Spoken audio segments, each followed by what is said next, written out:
Good afternoon. Paarshat Lecha is our Parsha this week.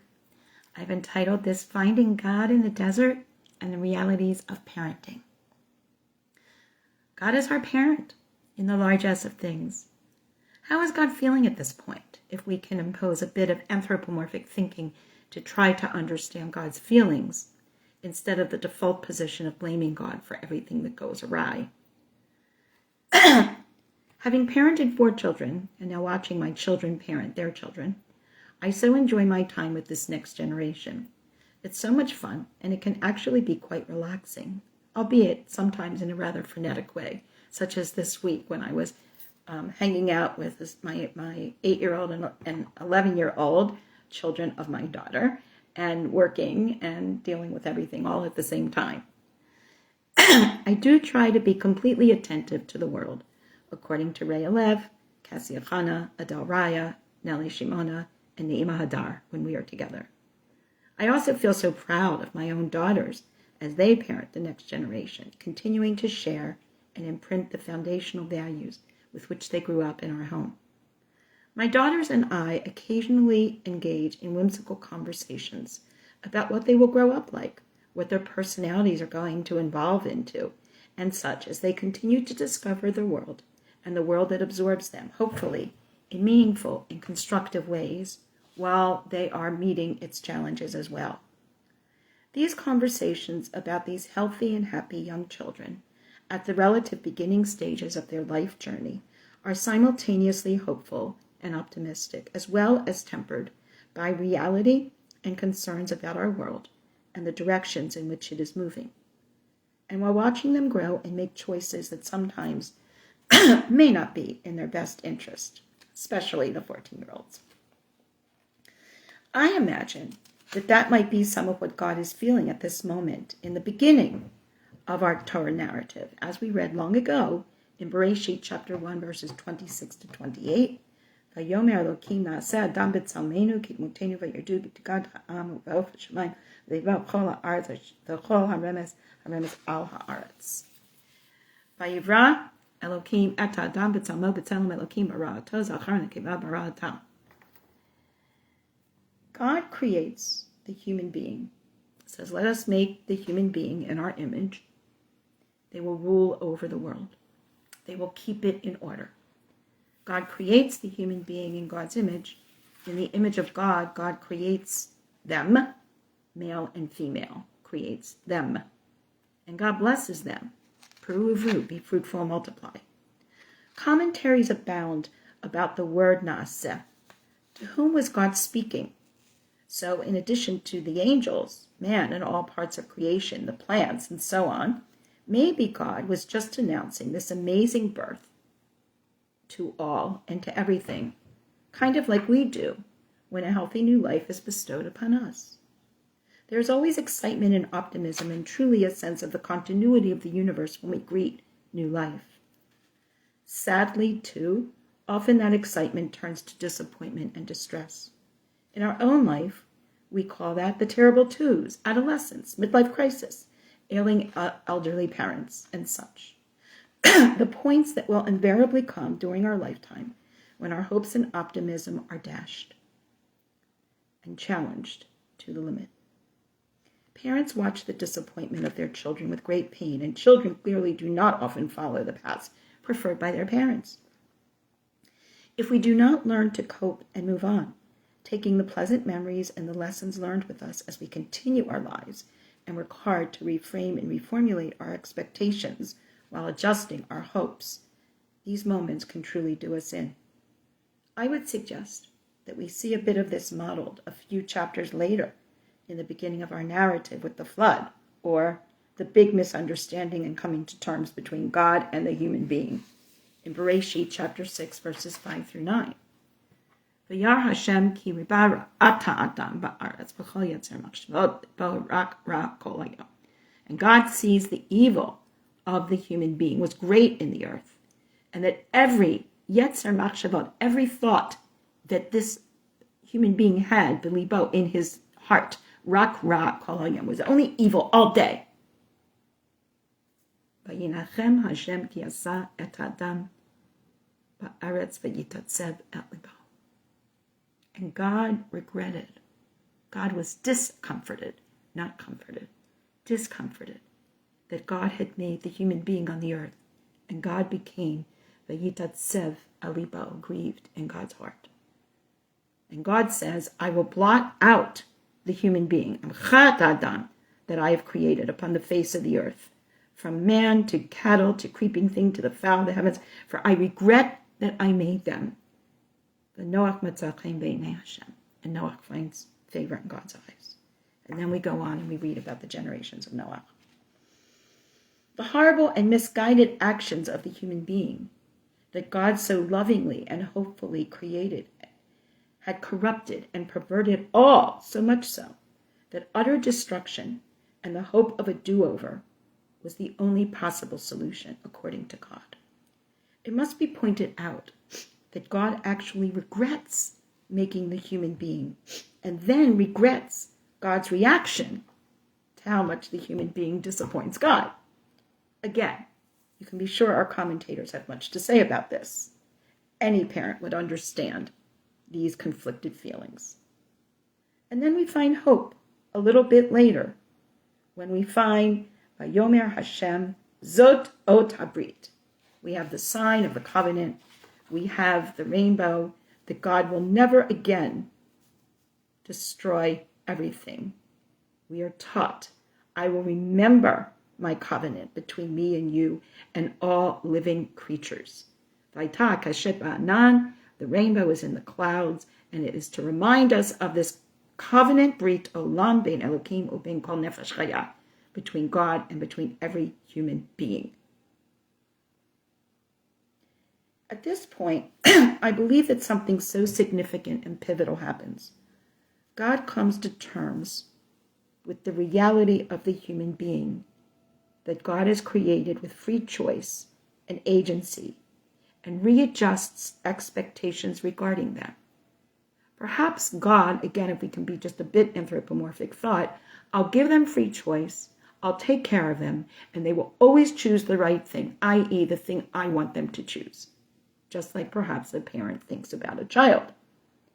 In fact, God creates this sign, this keshet, to remind both God as well as us that there will be disappointment, that there will have to be rebooting, but that God will never destroy everything, that we can always come back together and heal that relationship, just as parents and children often do. We are continually doing precisely this in our lives with our own children and those in our relational orbit. That is, reminding ourselves to balance our hopes and expectations with the reality of our lives and those in it. And with that, we now come to Paarshat Shelach Lecha. Look at the words carefully that this Parsha, which deals with the scouts that are sent to check out the land of Israel, begins with. Shelach Lecha Anashim. We recognize this formulation well from elsewhere in the Tanakh. The notion is that you will do this for your own sake. Lech lecha. Go for your sake, Abraham. Shelach lecha. Send for your sake, Bnei Yisrael, because it serves your purpose. It serves your purpose as I, God, have defined it. While on the face of things, this grammatical formulation does not seem problematic, who is it speaking about? It may actually be quite problematic. The problem is that our commentaries want to figure out who is to blame for the fiasco that this hopeful mission that starts with Shelach Lecha Anashim.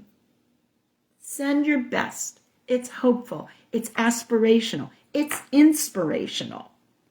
And yet, it turns into what is perceived as an abject failure, as indicated by the chaos that results from the negative report of the majority of the scouts. After all, these were carefully chosen leaders, Eagle Scouts, if you will, and they were to scout the land, as Eagle Scouts would, and bring a report that would be helpful and encouraging to the people waiting at the precipice of this important moment. As we know, This is not exactly what happened. Quite the opposite.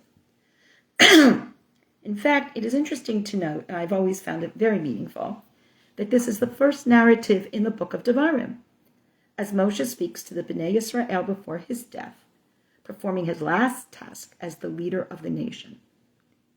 Through the decades of my teaching, I have often asked my students, why do they think this story of all that we have is the first in this pivotal review lesson? What is the salient lesson here? After all, there are many other texts that could have been chosen for their didactic value due to the many missteps taken by the children of Israel and their leaders. Nechama Leibowitz explains something critical regarding this experience. She teaches that God can no more control the steps and the decisions and the words of the people created, even the leaders of the Bnei Israel, than we can control the steps and the decisions and the words of our children. This is the nature of the Bechira Chofshit. This is the primary and most pivotal gift that was bestowed upon the Adam, the human being that was created. The ability to choose freely that most clearly identifies what is specific about the human element in all of us. And sometimes those choices will be good ones, and sometimes perhaps not so. Furthermore, we are also taught that there will be horrible destruction at the hand of the created human being, using this capacity of freedom to choose. Unfortunately, we are all too well aware of this dynamic. As we look at the end of our Parsha, we note yet another disappointment and another symbol to remind us of our agreement with God, as the rainbow does in Paarshat Noach. We learn, if a person should act high-handedly, whether he is a native Israelite or a convert, ha'ezrach v'hager, and if that person is blaspheming God, that person will be cut off from amongst the people. For he has scorned the word of God and violated God's commandment not to serve idols. That person will utterly be cut off. Tikarat nefesh ahu. His iniquity is in him. When the Israelites were in the desert, they find a man gathering wood on the Shabbat day. Those who found him gathering wood present him before Moshe and Aharon and before the entire community. They put him under guard because it had not been specified what was to be done with him. God says to Moshe, that man must be put to death. The entire community must pelt him with stones outside the camp. So the entire community takes him outside the camp, michutz l'machaneh, and they stone him as God had commanded Moshe. God speaks to Moshe, saying, speak to the Israelites and say to them that they must make for them tzitzit al kanfei bigdeihem. This tzitzit, this remembrance on the corner of their garments throughout their generations. And they must attach this wool thread dyed turquoise onto the tassel of each corner.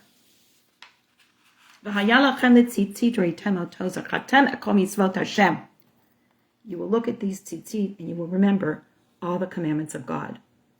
And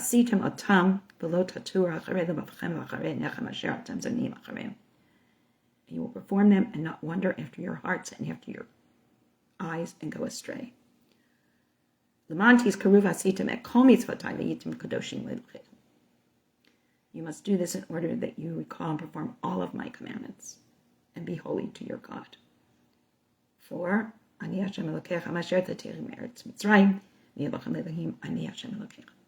the Lord your God that took you out of the land of Egypt. I am the Lord your God. God creates and gives us the rainbow so long ago, so that God remembers God's promise to us. And here, we have tzitzit, a symbol that reminds us of our contract to God. Each of these symbols come out of a disappointment, come out of a fracture in the relationship. We learn that God will continue to be disappointed in the people.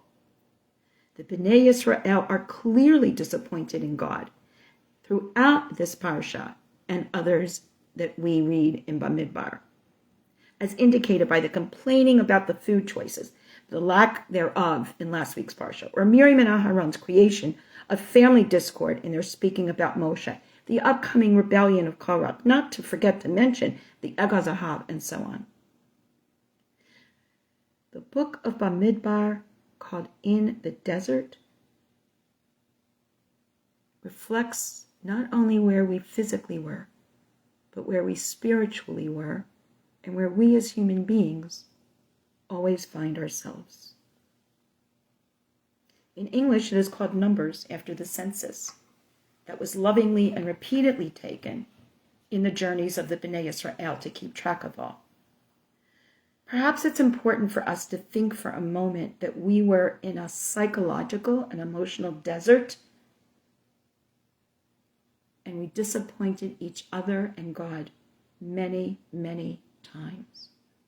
This does not make the text any less valuable or meaningful. Quite the contrary. It makes it real and applicable to all of us.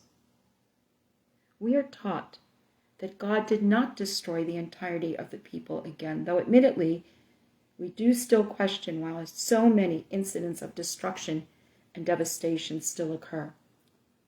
God regretted expecting too much from human beings in the very beginning. Ramban teaches that the work of the scouts was that of a normative reconnaissance mission and should not be taken as intentional wrongdoing on their part. Later in Bamidbar, when we look at the Midianites and the Moabites, we're going to differentiate between those that react out of fear and those that react out of wanting more power. If we look at the scouts, if we look at the Meraglim as reacting out of fear, we were like grasshoppers in their eyes. What a statement! What a statement of self-effacement and lack of self-confidence. And some of our Chazal point that when it says, Chazak mimenu, they're stronger than us, that what they actually lost faith in was God. Because mimenu, as we know, means also from us and from that one, from God. This was not intentional wrongdoing. They were just being honest and using the agency of Bechira Chafshit, of free choice that God had given them to give the report of what they experienced. Similarly, many of our contemporary theologians propose that we must account for the choice factor in the human being and the consequences of those choices, instead of constantly blaming God for anything and everything that goes awry. When all is said and done, each created person has agency to determine what and how they will choose in going through life. Maybe this is the powerful message of this narrative. Things may not and will not transpire as expected. Those in the reconnaissance mission will not always come back with the report that was desired and that was scripted for them. The human being will constantly disappoint themselves, others, and God. We need new symbols, such as the Tzitzit, to remind us of our contract with each other and with God. We will have to continue to reframe, reclaim, and then move on in life. When we see the rainbow or the fringes of the Tzitzit, we are to be reminded of this basic reality in our lives. I think that herein lies important lessons and precedents regarding how we develop and nurture our relationships with each other. God cannot control what God creates when God creates the human being. The one who is responsible for the scouts being sent, and herein lies so many disagreements regarding the commentators, could not control their reports. Was it God? Was it Moshe? Was it the people? Who was it? But in the end, the reports are those of the scouts. They could not be controlled. In the end, we cannot control each other. The best we can do is to remember the reason that we are doing what we are doing and the part we play in the larger picture. Yes, the Meraglim were in fact sent for the benefit of the people. Shelach, Lecha, ha'anashim, and it's in singular, for the collective. And part of that benefit was clearly the reality of readjusted expectations as life wears on and bears down on us. Today we are clearly aware of this aspect of our human reality. And this is why so many of us do yoga, meditation, visualization, and use of other strategies to try to get back to a peaceful being and reasonable expectations. While life happens all around us, and there are giants who will overwhelm us, making us feel as mere grasshoppers, as in the experience of the scouts, let us remember the good fruits and the promise of the land and the future given to us by Ribono Shel Olam. Let us all accept the challenges and reboots that life throws at us, making us stronger and more resolved. I myself try to think of such things as I watch Nellie, Naima, Adele, Cassia, and Rhea continue to unravel and discover the world in which we live. And all the while, Rhea Lev just laughs hysterically as she creates her own little wonderful world inside of it. May we all remember that we are just human, both in the largesse of what that means and in the limitations that we have. We will disappoint ourselves, others, and God. But the question is, how do we get up and reboot? What lessons do we learn? And what do we look at to remind ourselves that we are all meant to continue to move forward in our lives? Shabbat Shalom to all.